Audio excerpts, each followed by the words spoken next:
While 88% of you said that you have insurance coverage, only half of you think that it is sufficient. Those who have insurance mainly have medical coverage only, but do not have coverage for life and critical illness. Our findings also show that many Malaysians lack a financial safety net for their families and loved ones. Only half of you said that your family would be able to maintain their standard of living if something unexpected were to happen to you. Less than half of you have planned on how your assets would be distributed after your death. And for those who are nearing retirement age, only half of you have plans for asset allocation.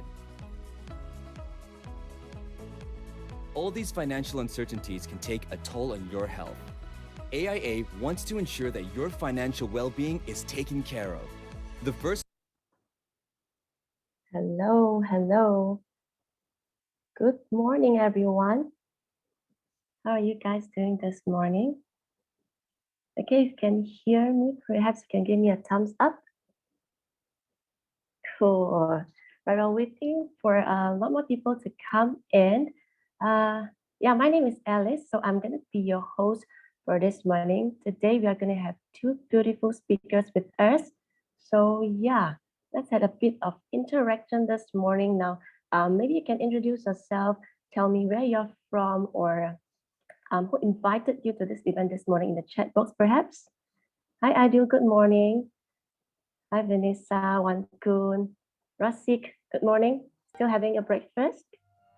And Fel, welcome, something I saw you. Hi, good morning. Yasin and Jerry, where are you going? Hi, Stacy and Elmi, good morning to all of you. Hi, Amir, nice to see you this morning. Wow, we're having a lot more people coming in. Now, I promise you today is going to be a very fruitful session. Now, this event is brought to you specially by ACE Power Group, right? Hi, Hafiza. Hafiza, where are you from? And Lynn? Hi, Lynn. Sung Kai, cool. How are you guys doing this morning? And Fahmi? Hi, Huda.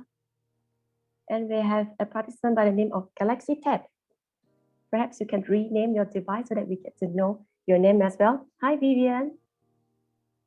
Good morning. Cool, we are going to start in a couple of seconds while waiting for a lot more participants to join us this morning. So you want to share with me what you had for breakfast this morning? Hi, Jerry.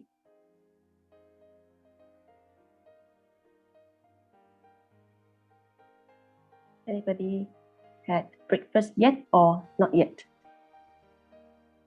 And we see new Sahira coming in as well. Good morning to all of you. Hi, Elaine.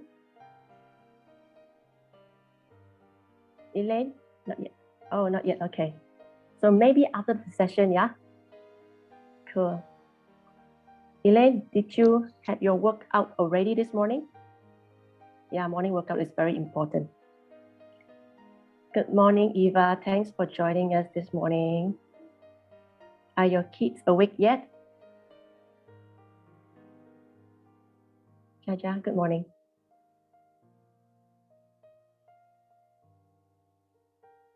All right. Haha, Auntie Alice, cool. I want to see her on screen later on, yeah?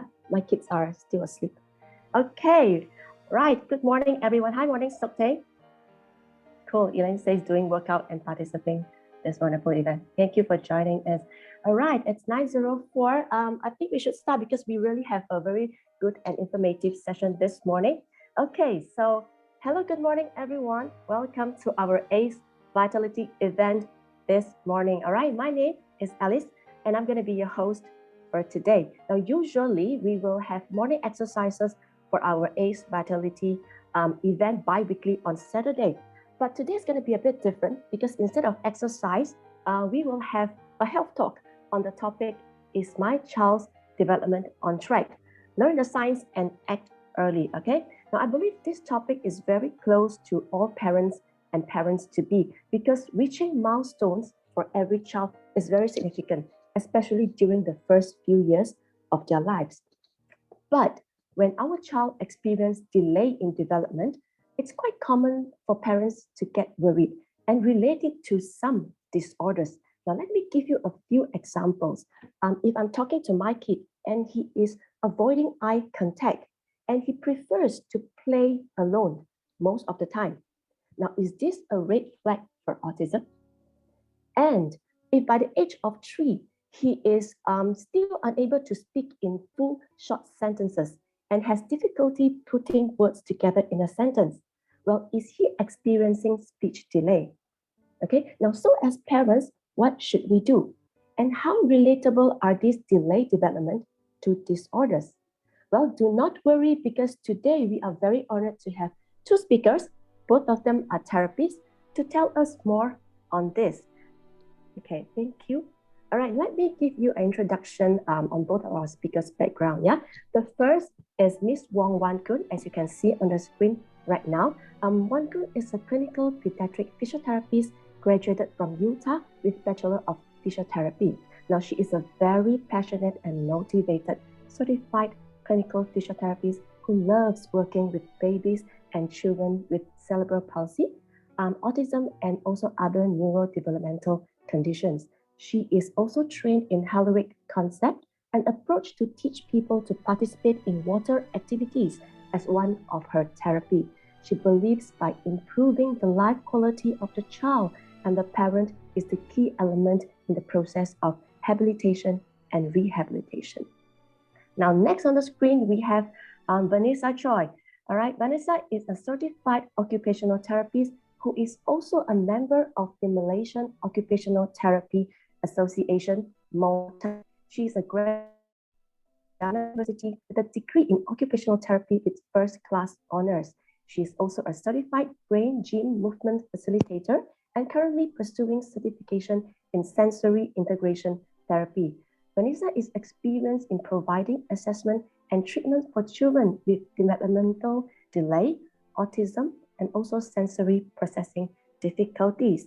Right, if you have any questions, right, ladies and gentlemen, thank you for that. Throughout the session, yeah, you have any questions, please type in the chat box and we will try our best to answer questions for you. All right, now without further ado, let us welcome both Vanessa and Wan-kun. Over to you. Thank you, Alice, for the very kind introductions. Hi, everyone. Good morning, and it's good to have you all with us this morning. And here with me is Vanessa. Vanessa, do you want to say hi to everyone? Hi, good morning, everyone. Thank you for waking up early on Saturday and join us on this talk. Yeah. All right. So for today's health talk, please expect it's going to be an interactive session.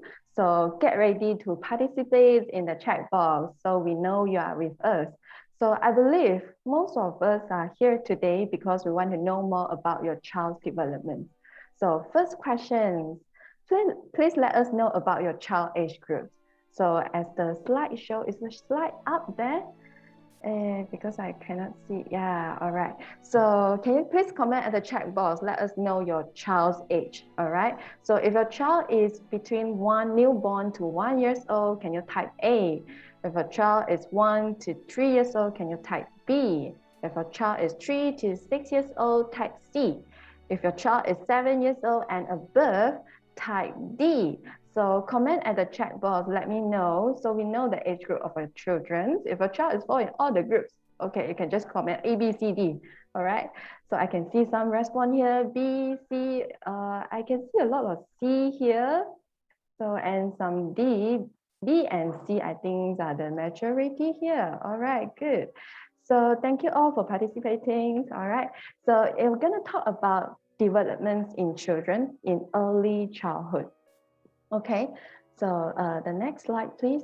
So in human development, there are some domains that we're gonna take note, all right? So domains, it refers to the specific aspects of growth and change. So there are 5 major domains. So let's see what is the 5 major domains, all right? There are physical, social, emotional, language, and also cognitive. These are the 5 critical domains in early childhood development.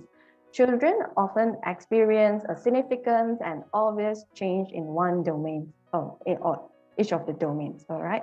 So how do I look at the domains of the development? They are all interrelated and should be present in this way as a slideshow. If you imagine our brain is a big machine, okay? And we have all of these small spare parts that represent the domain. Okay, physical development, one spare part. So when the physical domain is moving, all right, and it's gonna spin on then it will lead to a change in the social or emotional spare part as well. So this is how the brain really works in reality and how therapy is gonna help the kids.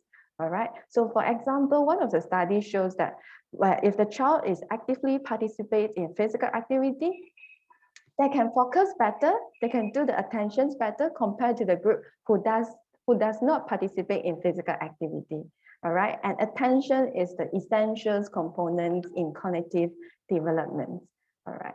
So this shows the positive relationship between physical development and also cognitive development. All right, so the next one we're going to look at it. Development of the brain is closely related to the brain development. It is reflecting how the brain develops, grow. All right, the thousands of millions of nerves are connecting together, showing us what we can see from the outside. So we're going to check on the next slide and see. If you can use one thing to describe the brain, so what is the thing? All right, so we get Vanessa as a therapist for the children. How would you describe the brain? I would describe the brain, I think I would say it's more of a smart home system. Okay, so there are a lot of things that initially you need to learn. Okay, as children, they need to learn everything. But as they keep repeating, it gets integrated and stored in the brain. Okay, so for like you, I'm sure when you're brushing your teeth in the morning, you're thinking about something else. You're not actually really focusing on the steps to brush your teeth. So all this becomes integrated and becomes automated. Okay, so the brain is like a smart home system to me. Thank you. Wow, well, that is a very interesting description for our brain, a smart home system. So, and when the child gets enough stimulation, the brain can automate some of the learning pathway. So we no need to use up so many energies in our daily living. All right. So we're going to look at the next slide. How can we help the brain development or the child's development? As we all know, the first 5 years of the life are so important. But today, I'm going to share with you the first 1,000 days are even more crucial. So can we check the next slide? So the first 1,000 days are a time of tremendous potentials and enormous vulnerabilities. The first 1,000 days start from this is a pregnant mommy pictures, when the baby was in mommy tummy till the child's second birthday celebrations. So how well or how poorly mothers and children are nourished and cared for during this time has a profound impact on the child's later life, their ability to grow, learn, and thrive. So this is because the first 1,000 days of life are when the child's brain begins to grow and develop, and when the foundations for their lifelong health are built. So good nutrition, caring environment, and talk to your baby, interactive, okay? Set as the foundational role in your child's development when the baby are in mommy's tummy, all right? So now I'm gonna pass the following presentation to Vanessa. Over to you. Thank you so much, Wan Kun. Okay, so good morning again, everyone. For an OT perspective, I would like to share with you the first developmental domain. I'm going to focus on speech and social skills here. So what you see on the screen are actually the few building blocks. Okay, before you can expect your child to speak and communicate with you effectively, your child needs these skills. Okay, so I'm just going to briefly go through them. First of all, of course, your child needs to have attention. Okay, your child needs to know what you're saying to him or her, process the information, then only they can respond, such as what are your verbal instructions? What are your questions? Okay. And then the next one, praxis. Okay, praxis refers to how we plan, initiate, and execute movements using our muscles. So did you know there are about 20 muscles in your face responsible for producing clear speech? Okay, so you can try this on yourself as well. Okay, try to say the word B. Try to say the word E. Try to say the word F. Okay, so do you realize how different your lips, your jaw, your tongue, your cheek muscles are moving? Okay, so some children, they cannot talk properly, or they cannot have clear speech, like they'll be mumbling or they'll be jabbering, because they do not know how to use and coordinate these muscles. Okay, next one, we're going to talk about sensory processing. Okay, so sensory processing is about how children can understand their surrounding sensory inputs, like what they see, what they hear, what they feel, and then from that, it actually affects their attention. So, okay, for example, if you're asking a child a question and your child doesn't respond to you, it might be your child is not trying to process what you're asking him. So what happens is all this just becomes sounds to him. Okay, he's not attaching any meaning to these sounds. That's why he's not responding to you.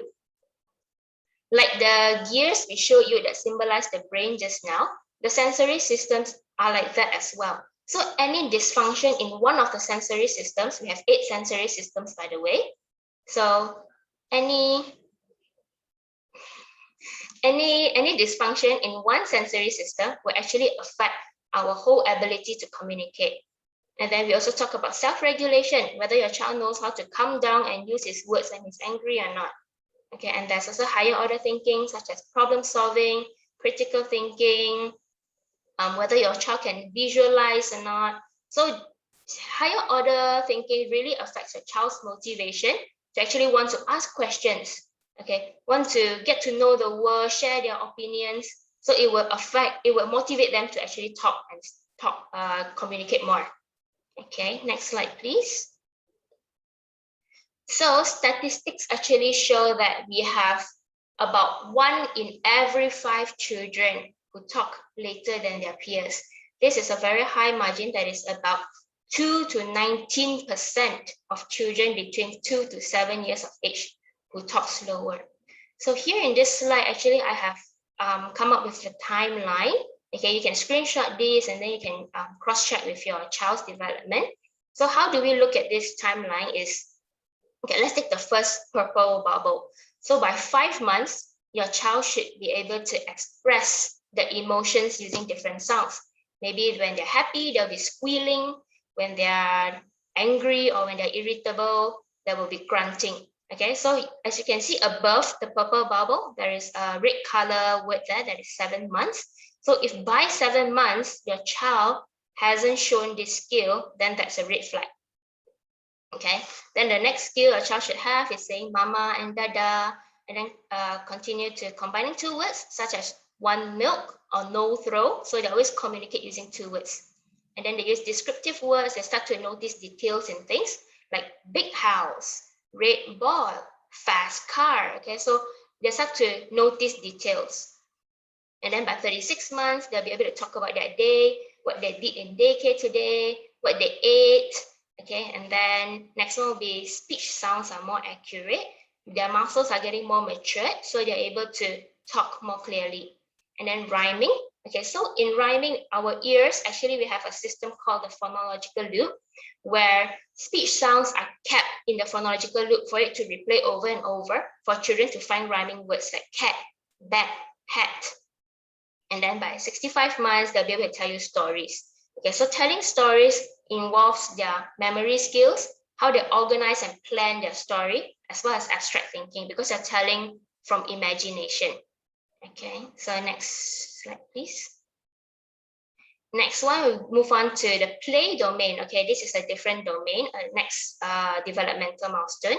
So in play, some parents, maybe they're a bit worried, why my children not playing with other people? Why their cousins can play with other people? Okay, so don't worry. This is actually a normal developmental milestone. The children will usually play alone up till a certain age. Okay, so first we go to unoccupied play. This is usually birth to up to about 3 months. So in this stage, children, they're usually just exploring their bodies. They see what their bodies can do, what their bodies feel like, what their bodies taste like even. Okay, so you can see children, maybe they're sucking their thumb, playing with their hands, some even like want to suck their feet. Okay, then next one will be solitary play. this is up to 2 years old. Okay, 2 years old, they are still playing alone. Okay, this is because they are learning about the cause and effect of things. Okay, so maybe if they throw a block, what happens? It roll away. If they drop a spoon, what happens? There's a clinking sound. So it's a lot of cause and effect learning at this point. Next, 2 years old onwards, they will actually participate in onlooker play. So onlooker play, they are still not playing with other people yet, but they are just looking and observing. This is how children learn. They learn from modeling. So if they see their brother or their sisters or their cousin play, usually they'll just stand aside and observe, because they're learning how they want to interact with other people, how they should play. Okay, so not yet playing with other people until 2 years old. Okay, then before they reach 3 years old, they will go to parallel play. So parallel play, they are able to play alongside. Okay, they cannot share their toys yet. So I have my own set of toys, you have your own set of toys, but let's play together in this space. So they're not sharing toys, but they're sharing space. And then in associative play, 3 to 4 years old, this is when they begin to share their toys, okay, but not yet sharing the same goals. Okay, so for example, two children, they're playing with blocks together. Okay, they're sharing their blocks, but they have different goals. Maybe I want to make a tower and my friend wants to make a car. Okay, so not yet sharing the same goals, but sharing toys. And the last one will be cooperative play. This is usually 4 years old and above. That's only when they can start to play in groups, okay, play with friends. So they are not only sharing, but they're also having the same group goals. Okay, they have the same goals and they can also participate in games that allow them to have rules. Okay, their brains are more developed to understand rules. Okay, like how to play Monopoly, how to play sports like basketball, football. Okay, so next slide, please. So as your child's play development advances, what does this mean in your child? It means your child's skills are also advancing, okay, in terms of their motor skills, okay. Their motor skills are more challenged now. They not only can sit and walk, now they can run, they can even balance, okay. They need to lift up their legs and kick the ball, okay. So their motor skills have developed. And then also their social skills, okay. Now they learn to work together as a team, okay. They learn how to share, how to take turns, how to have empathy for their friends. And then their emotional regulation skills also. When we play together with friends, of course, there'll be winning and losing. So how does your child overcome these emotions, okay? Do they cry or do they like forget it and move on? So all this comes from development, okay? And then sensory processing skills as well. How the child makes sense of the surrounding sensory input, so they're able to identify what are the necessary sensory inputs and filter out the unnecessary ones so that they can play more effectively. And of course, their cognitive skills, which is their thinking skills. So as they're able to process more complex instructions, as well as generate more creative play ideas, okay, they're able to play with their friends. Okay, next slide, please. Okay, now we move on to the next developmental domain, which is our fine motor. Okay, so I'm sure a lot of parents here, you're very concerned about your children's handwriting, especially.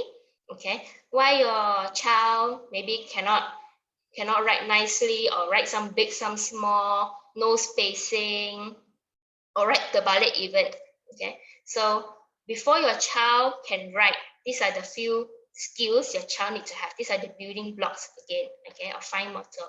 So in-hand manipulation is about how your child uses his fingers and his palm, okay?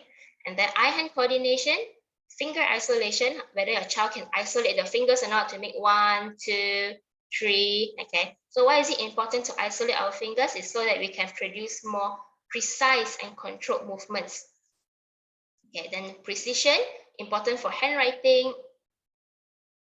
Precision, important for handwriting, for drawing, okay, activities like buttoning, tying shoelaces. Okay, then of course, hand strength is very important as well. Their grasp pattern, that one depends on the maturation of the hand muscles. And bilateral hand coordination, how they use two hands to perform activities together.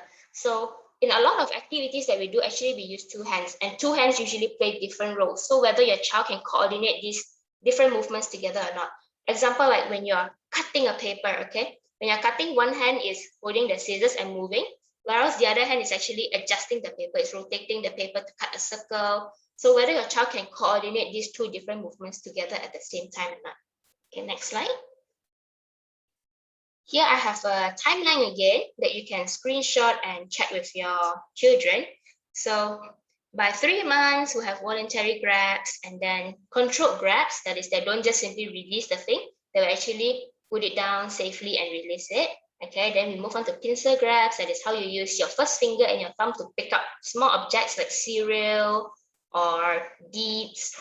Okay, then by 15 months, they'll start to scribble. So when they scribble, actually, it's a cognitive milestone as well, especially when your child starts to associate things with what he or she scribbled. So maybe he just scribbled some lines, and then your child will say, "This is Papa." Okay, so they start to understand that whatever that they draw, whatever they put on paper, it actually has meanings. Okay, then by 24 months, they'll start to bring the spoon to mouth in a controlled manner. Okay, 36 months, they'll be able to snip with scissors. So snipping and cutting is different. Snipping is you just one movement, just cut one movement. Okay, so you snip at the edge of the paper, whereas cut, you really have to cut out the shape. Okay, and then 50 months, they'll be able to write their names. Okay, next slide, please. So I just want to share with you, okay, some parents are maybe a bit worried why their children holding pencil like that. Okay, as I shared earlier, this is about the maturation of the muscles in your hand. Okay, our hands got a lot of muscles inside. Okay, and when children are born, their muscles are not developed. It's only with continued use and strengthening and practice of the hand and finger use, that's when their muscles strengthen and they develop more mature pencil grasp. So by 5 to 6 years old, that's when you can see a child holding the pencil properly, and then the wrist movement will be more fluid when they write. So if you notice how you write, actually you're just moving your wrist a lot. When you write, you're not using your whole hand to write. Okay, that'll be very tiring. So at the age of 5 to 6, that's when your child will have more matured pencil grasp. So don't stress if your child is not yet 5 to 6. Okay, next one, please. Here we also have a list of pre-writing shapes that are the shapes your child need to be able to draw before they can produce clear and legible writing. Okay, this is because all our alphabets are actually made up of these few shapes. Okay, you can come up with a list and then you can see what are the shapes involved. So for example, a capital letter A, it is a mixture of diagonal lines and horizontal lines. So all our alphabets are from these shapes. So this one has the developmental age as well. So you can go through these lines with your children. Next slide, please. Okay, so here I want to share with you about a boy I'm currently attending to. Okay, his name is G. Okay, he's 6 years old now. Okay, so he was referred to me because he has very short attention span. Okay, he cannot focus during school lessons. He will run everywhere, even if it's physical class, like he go to school, he'll be running everywhere. And then when you force him to sit down, he'll have very bad tantrums. Or even if he can sit down, his mind will be elsewhere. He'll be daydreaming already. And then he also has very poor emotional regulation with his tantrums. After he tantrum, he actually take very long to calm down. Okay, then when you challenge him a little bit, he'll be very frustrated. Okay, so this is also the reason why he start to slowly reject studying. Before this, he actually loved to study, he loved to read, he loved to write and color especially. But since he started going to school, he started to reject all these activities. Okay, then he also has handwriting difficulties. He writes, sometimes he will terbalik, okay, or the spacing is not even, okay, some spacing very far away, some spacing is too near. Okay, so next slide. So what we found out with this boy, oops, can you go back? Yeah, so what we found out with this boy is that first of all, he has sensory processing issues. Okay, he cannot make sense of what is going on around him. Okay, it makes him very hard for him to pay attention. Okay, because he's so distracted by so many things around him, he doesn't know how to filter out. Okay, he's also delayed in his motor milestones because his hand muscles and his motor muscle, his gross muscles are not developed to the point where he can actually write clearly. It stresses him out. Okay, imagine if every time you write, your teacher erase it for you. Okay, the teacher say write again. He gets so stressed. So because his muscles are not developed, that is what's affecting his handwriting. And then of course his social milestones, okay, he cannot sustain eye contact long enough with person or task object, okay, this is interrelated with his attention as well. Okay, so it affects his ability to learn in school. So what I did with him is actually I focused on sensory integration therapy. Okay, I help him make sense of what are the surrounding sensory inputs and how he can actually make use of these sensory inputs to do what he needs to do. So basically, in simpler words, it is how to filter out and focus on the more important sensory inputs to do his tasks. So for example, like when he's in school, okay, there's a lot of children chatting and then there's teacher talking, the teacher also drawing on the whiteboard. So he doesn't know how to process all these informations to make sense. So I need to teach him how to filter out, okay, filter out your friends chit-chatting, focus on what the teacher is saying, what the teacher is showing. Then from then, he can actually do his work. So in these pictures here, you can see he actually wrote that letter J by himself without inverting it. Previously, he would actually invert it. So he wrote the letter J perfectly. And then in this paper also he drew. Okay, he wrote the alphabets correctly.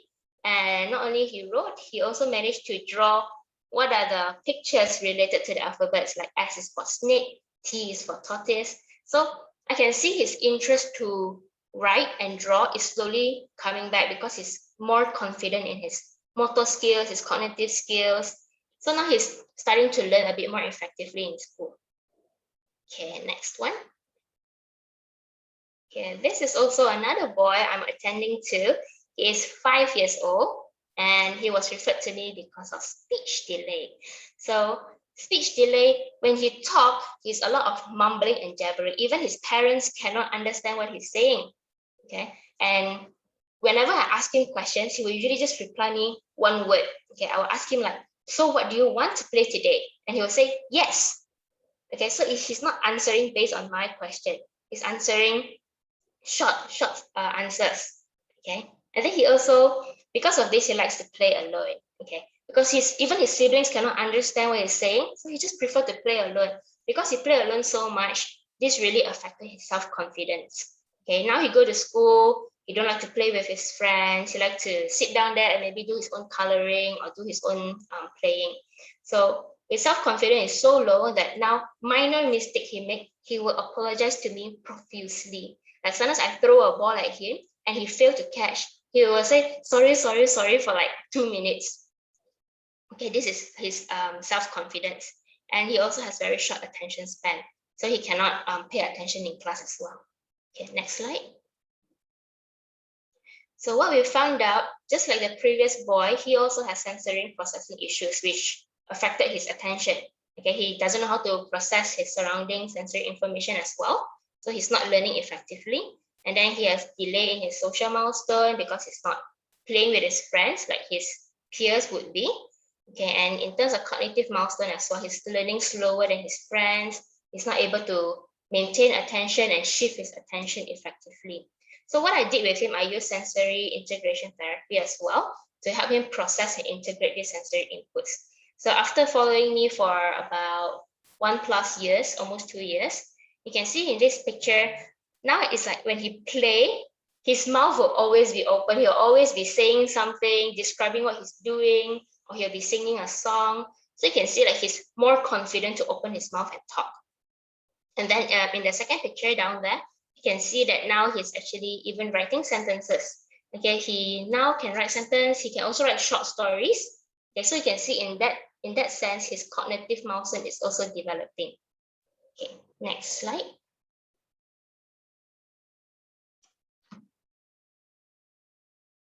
Okay. So just now I mentioned a lot of sensory processing. So what is sensory processing actually? Okay, so now we look at this pyramid. Okay, this pyramid actually shows how children learn generally. So if you see the red color portion, this is every parent's and teacher's goals and aims and dreams for their children. Okay, everybody wants their children to have good academic learning skills, okay, to be able to manage their own daily living activities like brush teeth, shower, dressing, also have good behavior. But before you can achieve the red color portion, you need to achieve the yellow. And before yellow, you need green. And before green, you need blue. So can we all take a look at what is blue? Blue is actually all our sensory systems. Okay, so when we learn to integrate and make sense of all these sensory systems in our surrounding, that is what will actually help us to be more aware of our body. Okay, help us to plan our movements more effectively so that we're not clumsy when we're walking, so that when we kick a ball, we won't fall down. Okay, so that when even our friends are making a lot of noise in class, we can still filter them out and pay attention. Okay, so this is, you can screenshot this as well, and then you can see like at which stage your child is, and then which areas he has difficulty in. Then maybe it's time to seek help, and then maybe therapy can help your child to improve in that area. Okay, next one, I think I pass to Miss Wan Kun.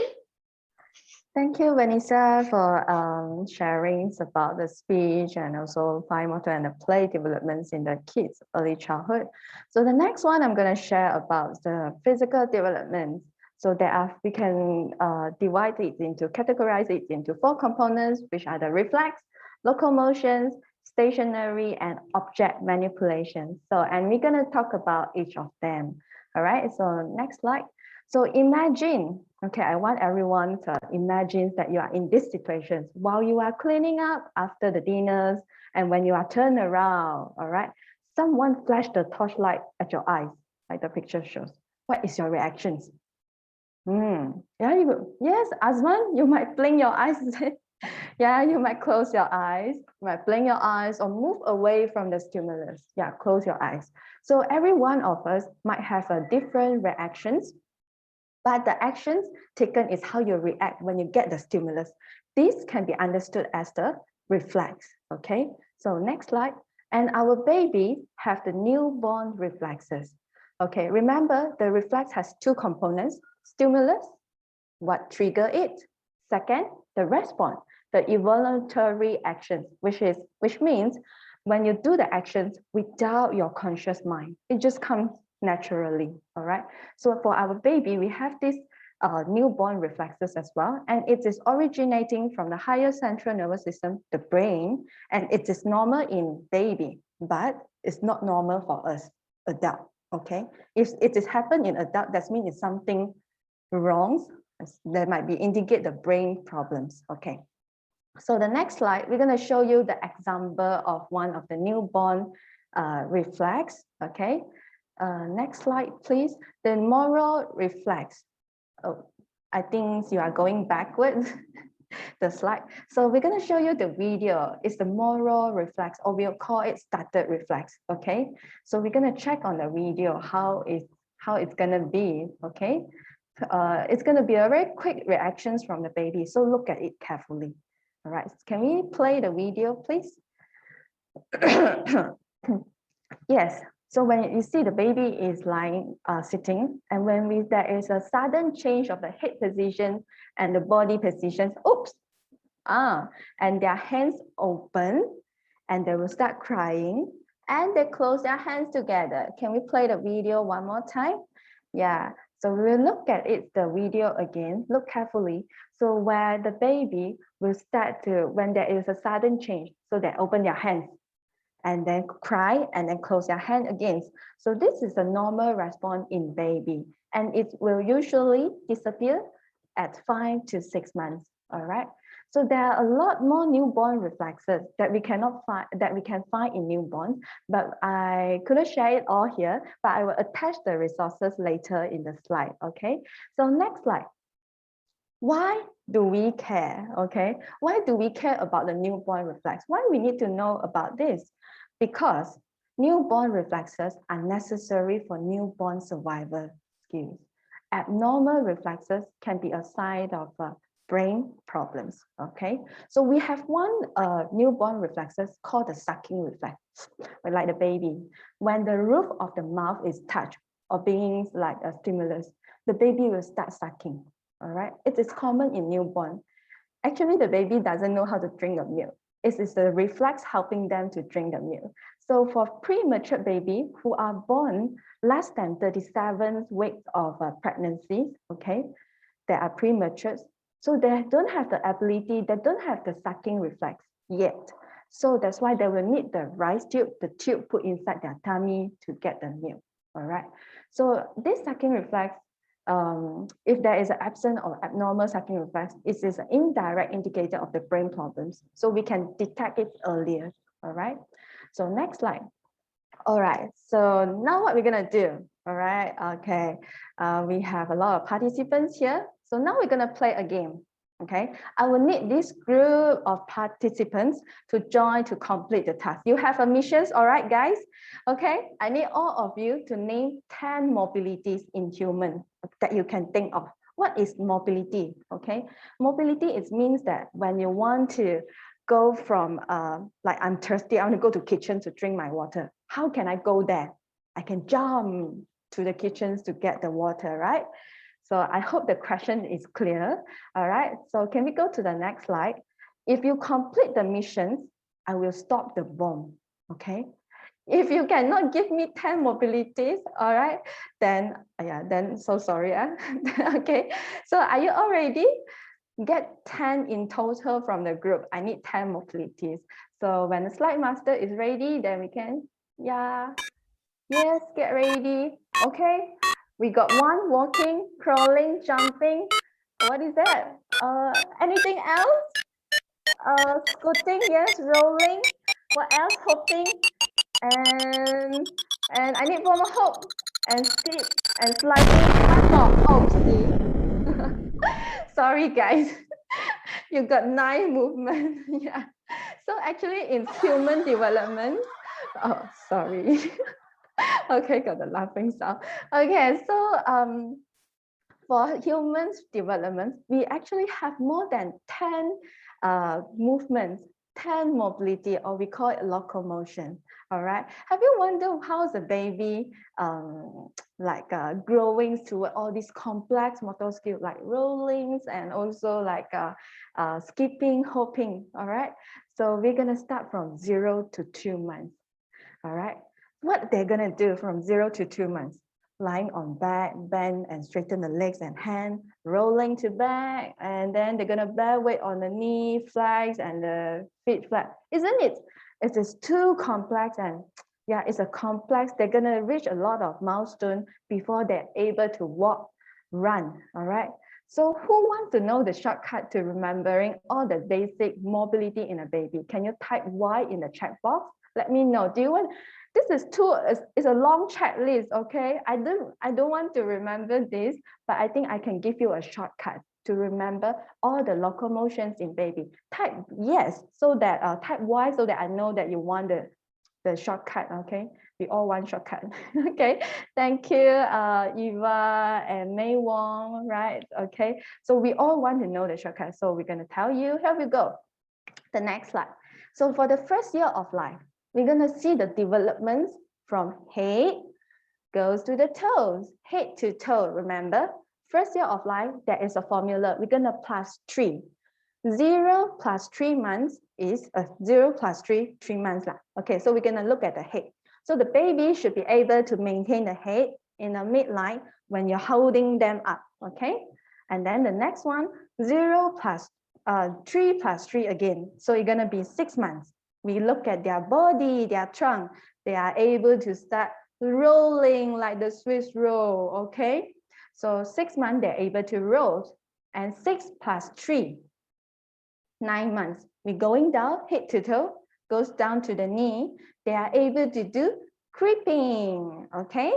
And 9 plus 3 is 12 months. We look at the feet again, all right? Goes down to the last part of the body. Is the feet. They are able to start walking. Okay, so this is the first year of life of formula. For the second year of formulas, second year of life, we're gonna plus 6. No more plus 3, plus 6. So 12 months plus 6 is 18 months. They are able to run. Okay, so do you remember when we are 18 years old? We all want to run away from home. We don't want to stay at home. We want to hang out with friends, right?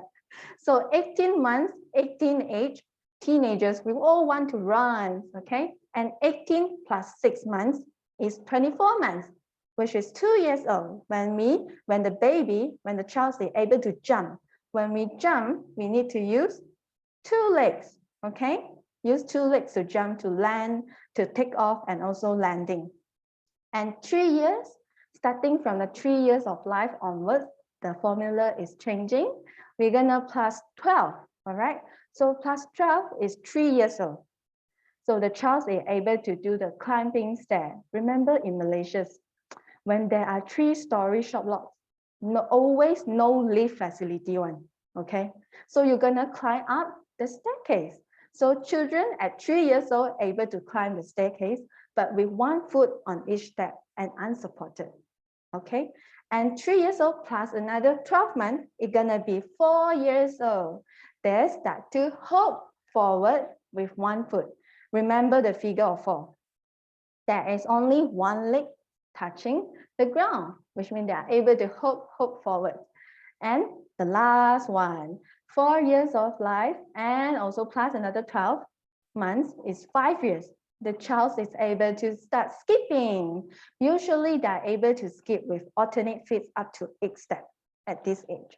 And remember that skipping for 5 minutes is good for your health, all right? So these are the summary, next slide, of how you can remember the locomotions, the mobility in baby from birth to 5 years old. Okay, the first year of life plus 3. Remember, head to toe. And then second year of life plus 6. They start to run away from home and also start jumping with 2 legs. Third year of life plus 12. Stair climbing, the shop block. Fourth year of life, they start hopping. Fifth year of life, 5 years old, they're gonna start skipping, okay?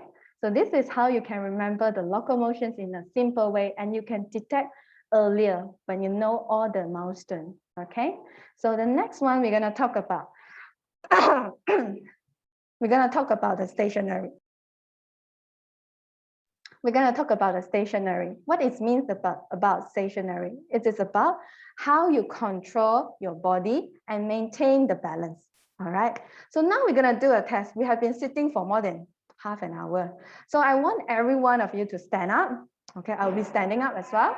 Okay, and now I want you to do like the men. Okay, like the picture shows. All right, we can start to stand up so that no more sitting. Like do a little bit of exercise. So I want you to feel it, okay, for 30 seconds. If you have knee pain, then you can skip this lah. Okay, you can cheers for other. And I see someone is driving also. You please don't do this, okay? All right, and so we're gonna do this together. Get ready. Okay, look at my feet, huh? All right, if you are, we want you to, okay, we want you to lift up the leg like this. But if you are lifting up your legs like this is wrong, or you try to like cross your leg like this is wrong, it's not counted. You must able to stand like this, 1 leg off the ground. Okay, I hope everyone is ready. So we can start the timer.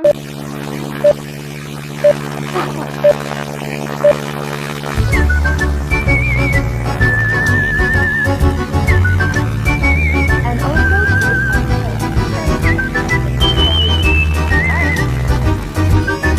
yeah, put your arm across the chest.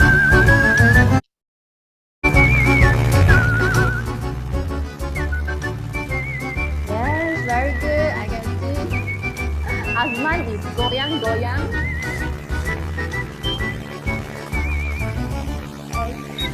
All right, thank you everyone for participating. So can move a little bit, okay? So anyone can type in the chat box.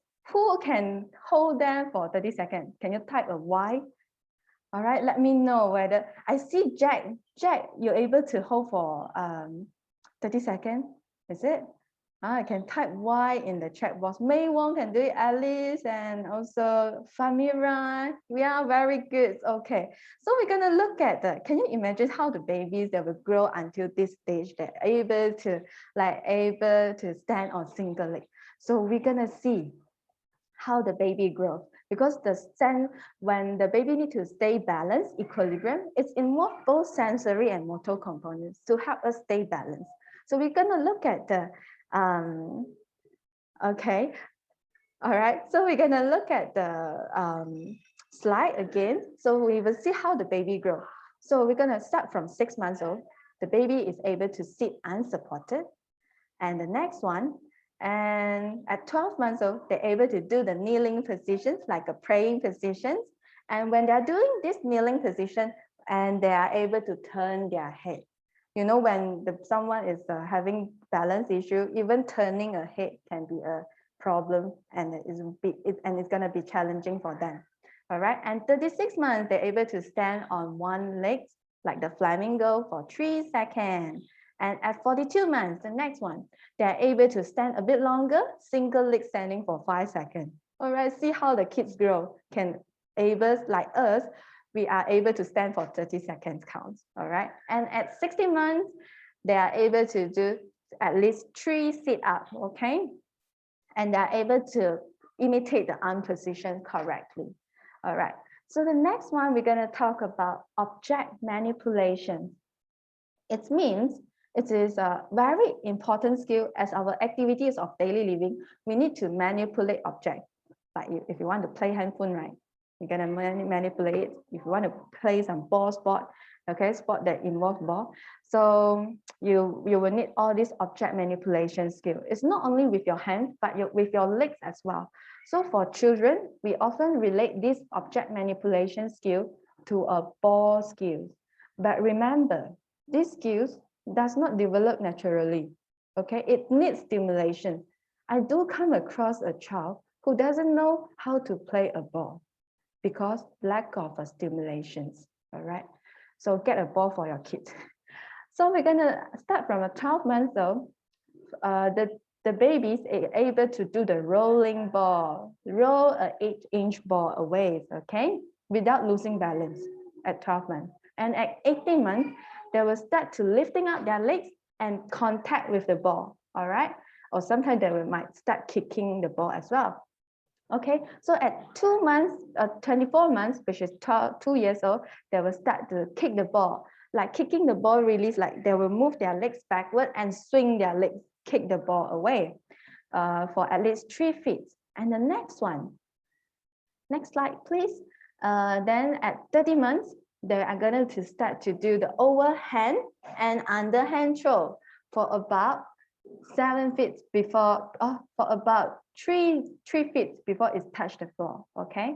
And at 36 months, they're able to catch the ball with the arm straight, all right? When you throw the ball, they're able to catch the ball. And at 48 months, they're able to do the overhead throws. It's hit the target from 5 feet away. And at 54 months, they can catch a small ball like the tennis ball, all right?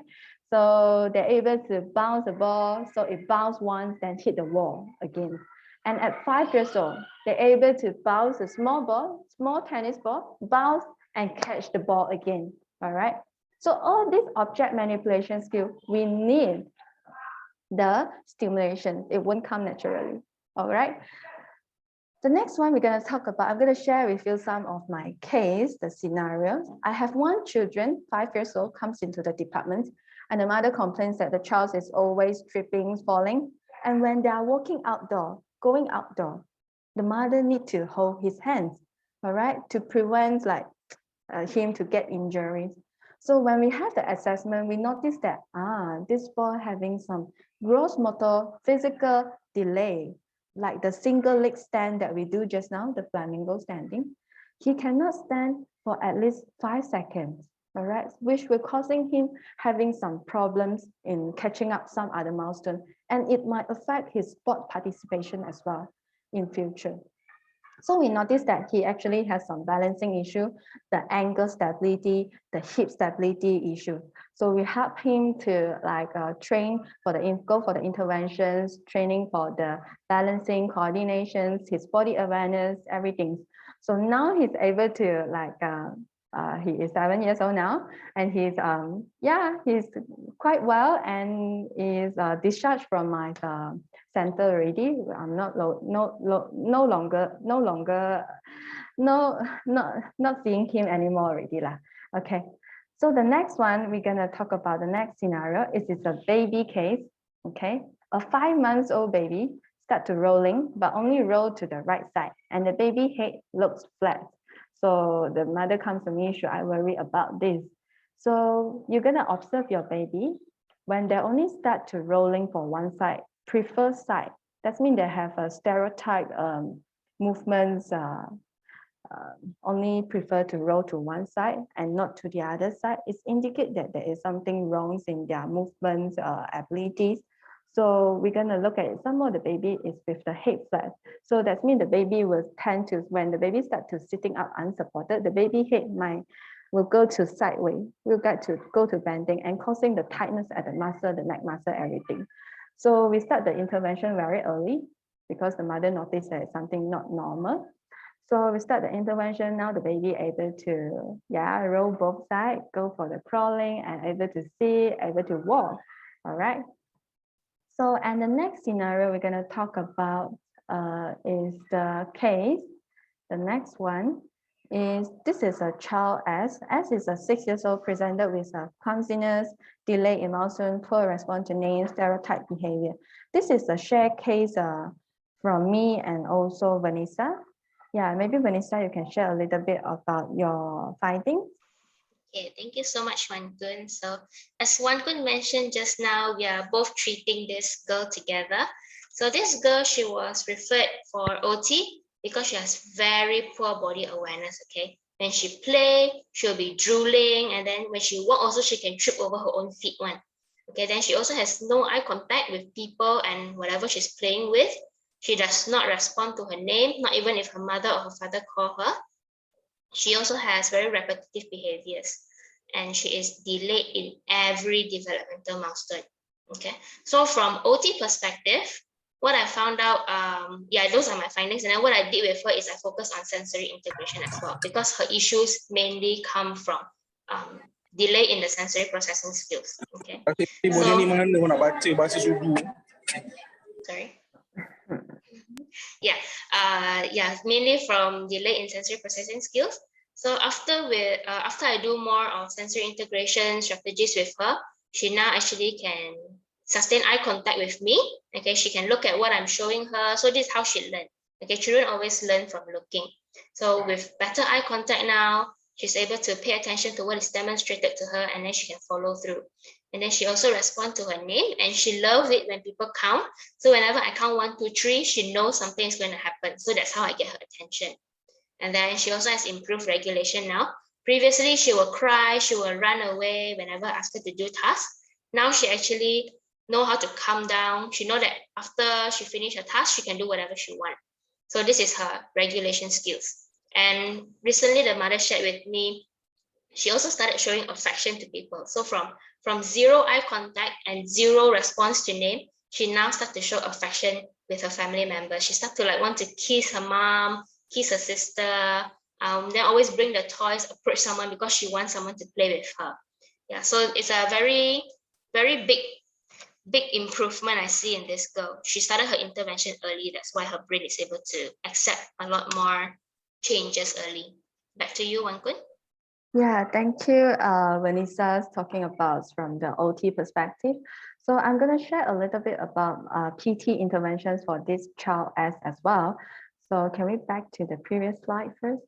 So for PT side, when we are having an assessment with these kids, we notice that she has a very low body awareness. He doesn't really understand when we say, where is your joint positions? Like, when we stand, we know where is our feet, even though we're not looking at it.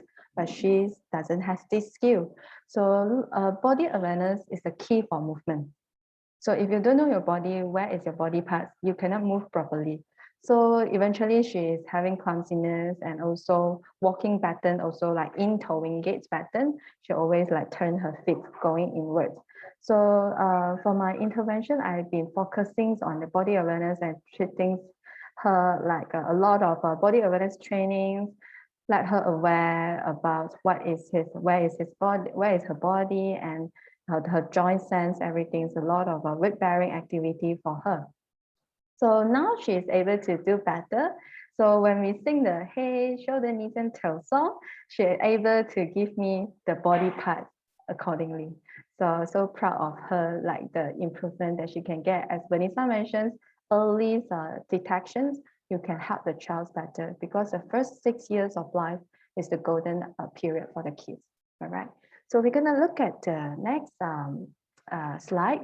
So we're going to talk about developmental monitoring. It's very important. You're going to monitor your child's development milestone. Who should do it? You all have to do it as a parent, grandparents, caregiver, or nanny. Okay, what you need to look for developmental monitoring. Look for the milestone. Remember the shortcut? 2 years old, 18 months, 1 year old, and the fine motor writing skill. You're going to check for their milestone. When you need to check from from birth to 5 years old, you're going to cross-check their milestone. All right. Why we need to do this? Because it helps you to celebrate your child's milestone. Celebrate their first step, celebrate their first mile, celebrate their writing. All right. So talk about the child's progress with your doctor and childcare provider if you are curious or like you notice there's something different. And we also learn that what to expect, like 1 year old, what the child should be able to do it. 5 years old, what the child should be able to do it. And the last one, identify any concerns earlier. So learn the sign and act early. So how can we do it? Very simple. Okay, we're going to check the next slide. Okay, I want every parent to print screen, or you can scan the QR code. All right. So here we have the milestone checklist from birth to 5 years old. It's help you to understand what your child need to achieve in all the domain, in the 5 major domains. Their gross motor, fine motor, adaptive skill, personal, social, emotional. All are in this checklist in the PDF file. Please download it and cross-check with your kids. And we have this milestone tracker apps as well. It's very useful by CDC. So, and it is free, okay? Everyone can use it. I use it for my nephew as well to track his milestone, all right? So if something like you feel like not so normal, then you will know it earlier. And we have attached the newborn reflex as well that you can go through as well. So please print screen this slide so you can like go and check out the apps and the checklist, everything. Android phone, I think the apps can find in the milestone tracker apps you can find in the iPhone as well. Yeah, Apple Store. Yes, but this QR code it will link to the Android user lah. Yeah, all right. So, and the next slide, is it? I think that's it for our presentations. All right, thank you all for participating in our health talk. Thank you. Thank you, everyone. Hope you Thank you learned so something much. from this. Right, thank you. Awesome, thank you, Wong and Vanessa. It's an awesome sharing and very, very informative. But I learned new things today. The first 1,000 days of life. This phase is important for parents and identify early signs. Okay, it's of development delay, if any. Right, and of course the locomotive stages, the mobility from the first to the 5th year of the life. The jumping, the running, hopping, and the skipping, and the interaction was really, really fun. I had fun. I really hope that you guys enjoy it as well. All right, now it's our Q&A session. We have a few questions from our participants this morning. Now, let me go into the chat box. First, we have from Nurul Hafiza. Her daughter is 3 years and 2 months, and she prefers to play alone, and she suspects she might have ADHD. So what is your advice? Maybe Vanessa want to take it? Yep. Okay, so thank you for your question. Your child is 3 years old now.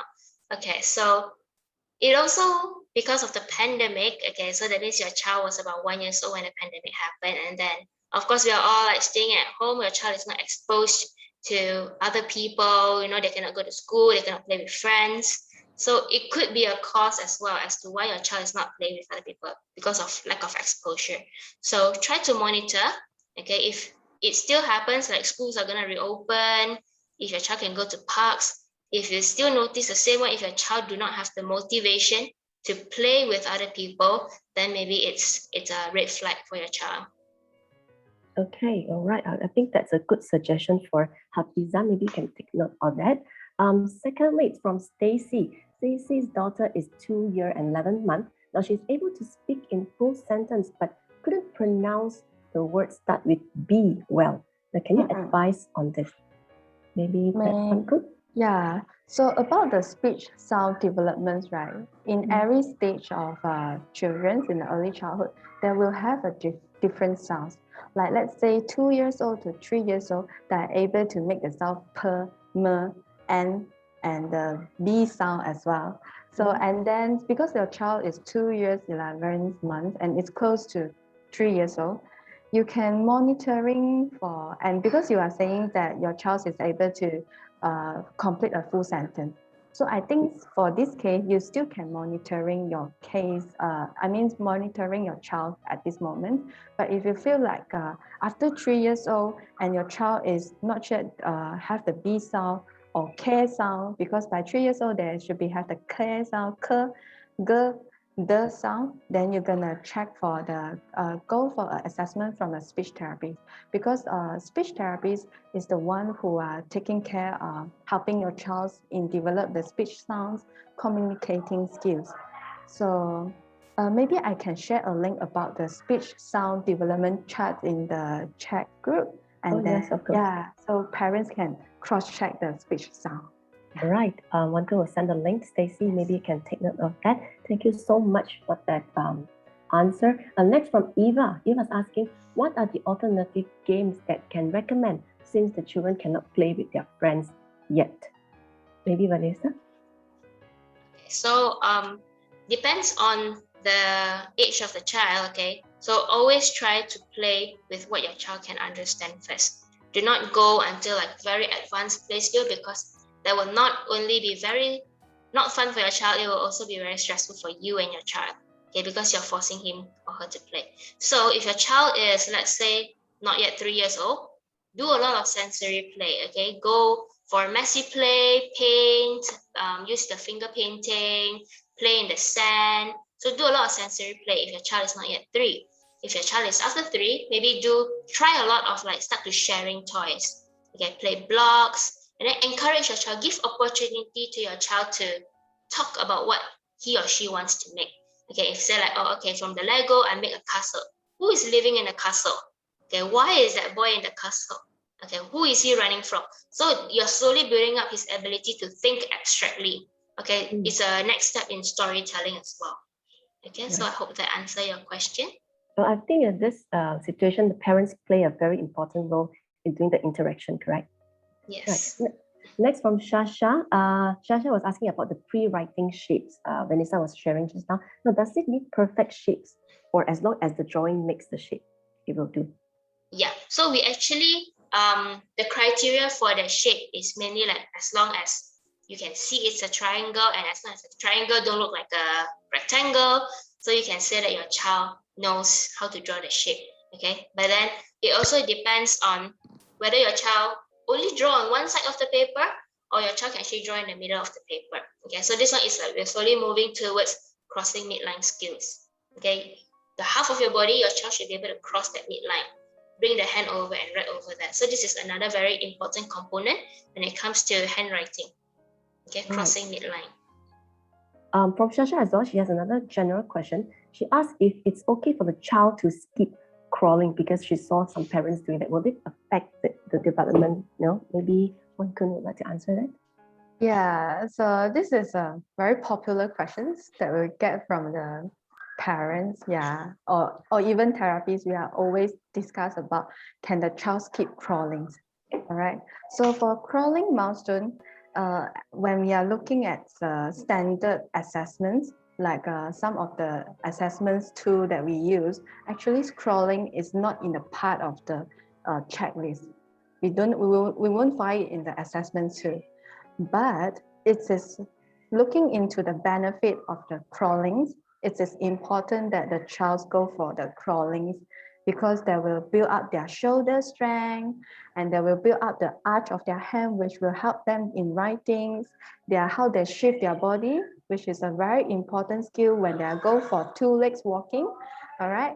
And how they coordinate their body, about how they use their body in the space. There are too many benefits when we are doing crawling. So if your child's skipping, crawling, it's okay, but you can make it like an activity, a games for your child. Crawl with your child to engage all the muscle, the core muscle, the hand, the legs, how they coordinate the body. Yeah. Okay, so it's okay to skip, but it's the best if we can, go with the flow. Yeah. Right? Hope that answers your question, Shasha. Now, I have a question personally. Maybe some of the parents do have as well. Now, out of curiosity, when we are talking about therapy sessions and all this for our kids, how much does it cost? I understand it differs for each child and based on their individual progress and their conditions, but I believe some may need longer term of therapy. Based on your experience, Vanessa and Wan Kun, could you please enlighten us? What's the average cost are we looking at for the therapy? So for the average, when we are looking into kids, right, is we have to look into them as a whole person. So most of the case, they will need more than 2 therapies. They will need occupational therapy, physiotherapies, they might need speech therapies, or some other, they will need behavioral therapies. A lot of therapies they need to do. And maybe they have to attend the classes like weekly for all the 4 classes. And usually for one class, it will cost about 100 and above, depends the places. So it's gonna be a lot to for the parents. Yeah. But we also we want the parents to engage the child in, because as I mentioned earlier, the first 6 years are golden periods. Their brain is like the smart home system. If you give them more stimulation, they will learn faster. Yeah. How about Yes, I just want to add on to what Wan Kun has said. A lot of these children, they don't just stop at 6. Okay, usually they will follow the therapist until they're over their teenage years. Okay, because their skills, the need, the challenges are always constantly changing for them. Okay, the challenges for a 1-year-old baby may be different from the challenges of a 2-year-old baby. Okay, 2-year-old baby may be different for a 6-year-old baby. Up until they are 13, 15, the challenges are always different. So I have many cases that were passed down to me because their therapist retired. Okay, so maybe they follow their therapist for over 6-7 years, then the therapist retire, then the case got passed down to me. So therapy doesn't just stop after 6 years old, it continues. So yes, the cost can go up and it can be a financial burden to many parents. Right, because I have got a parent who shared with me that her child is autism moderately, and he actually spent close to 3,500 per month just for the program and the therapy. So just to clarify with you, is that, it's quite a standard figure we are looking at? Yeah, I would say that is pretty standard because maybe the child is attending more than 2 therapies, like what Wan Kun said. That's why the cost could go up to that amount. Right, Yeah, so because of the pandemic. Correct. Because of the pandemic as well, many parents actually decided to take a break from therapy. And because of this 1 year plus 2 year break, the child actually either deteriorate or they actually lose out on their golden years, the 6-year period. That's sad. I mean, and looking at the figure itself, we're looking at about 25 to 30,000 per year, right? Standard. That's quite a lot. Because I'm putting myself in a situation, if I have a kid that needs to go through these therapies, it is very taxing on parents physically and emotionally, of course. But what if I'm not financially prepared for that? I think it's going to add a lot of stress and burden for the family, right? How many of you agree with that? Parents, maybe if you agree, you can just type a Y in there. Yeah, financially burdened. You know what? Because we want the best for our child, the best therapy, the best session, and the best center and the environment for our kids. Now, speaking of that, we as parents can always prepare for the unforeseen circumstances. Let me take a few minutes to share with you on how we can do this and what has AIA came up with to benefit the parent and the child, all right? Can I have the slide, please?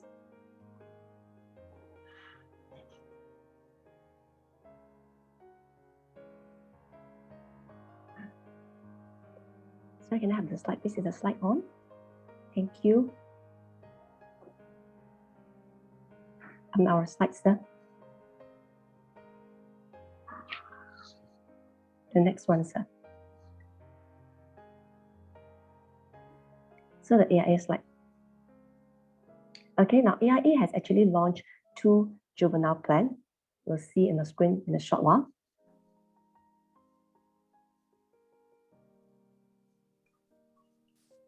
All right, both of this juvenile plan are namely A Life Joy Extra and also A Life Ikhtia Child Solution.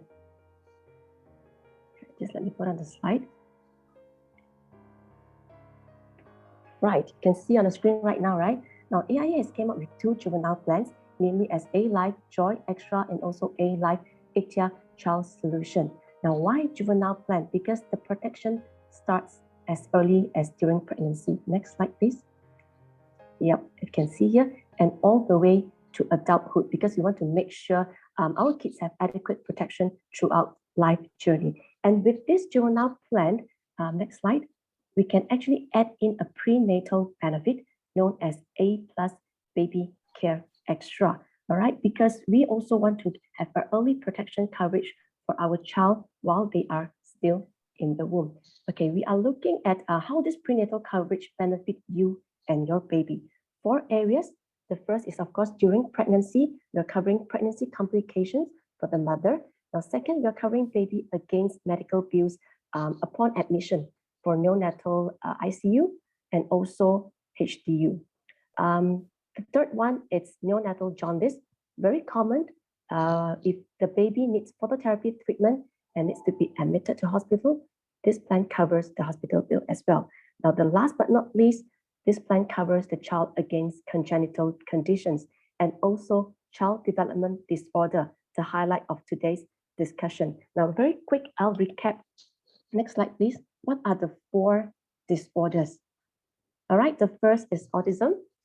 Second is hyperactivity, in short is ADHD, dyslexia, difficulty in learning, and the last is gross motor or speech development delay. Now, if a child is diagnosed with any of these disorders at the age of, by the age of 5, this plan actually reimburses up to 30,000 per year. All right, 30,000 we're looking at. I think it's a really huge relief for parents. Okay, now next slide, please. Now, if you're also looking for prenatal plan for your unborn baby or a juvenile plan for your child, this month is a good time because AI is giving a 10% cashback on annual premium and contribution, plus a complimentary Fitbit Inspire 2 worth 498 ringgit. So yeah, speak to your life planner who brings you in today, or the person, get in touch with them who invites you to this session this morning to get to know more about how both of these plans can actually give your child a comprehensive coverage. All right, so far so good. All right, if you're still with me, can you please give me a thumbs up? All right, thank you for that. All right, let's get back to Wong and Vanessa. One last question. If our participants today are interested to know what else, what services do you offer, and if they want to get their child for a screening and assessment, how can we reach you? Yeah, so me and Vanessa, we both are offering the free developmental screening. As we mentioned earlier, parents should do the monitoring. And if you notice that something's not so right and you have questions, you can come for like this free developmental screening. And we're gonna do it online, okay? So it's not a physical screening sessions. We can just have a one-to-one Zoom sessions, and we can like screen through your child. All right. So I think, yeah, I'm attached with the Lighthouse Therapy Center. You can jot down the contact. And Vanessa, you want to talk about your part? Yes, so I'm with Elevate Therapy. So if you have any doubts, feel free to contact me for any OT screening that you need. Right, thank you so much. Yeah, please take a screenshot of this, jot down their contacts. Thank you so much, Wong and Vanessa, for spending your time with us this morning. It's indeed an awesome sharing, very informative and interactive.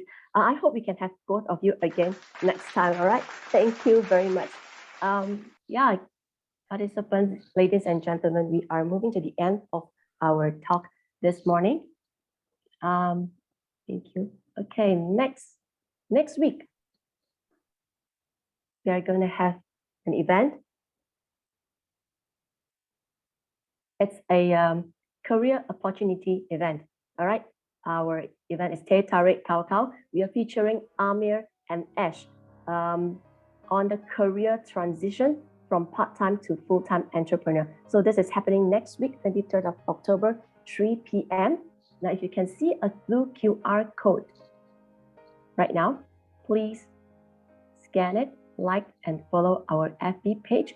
We have more updates on and information for upcoming events for you. Okay, this event is especially brought to you by ACE Power Group. Now, the red QR code will be for your review.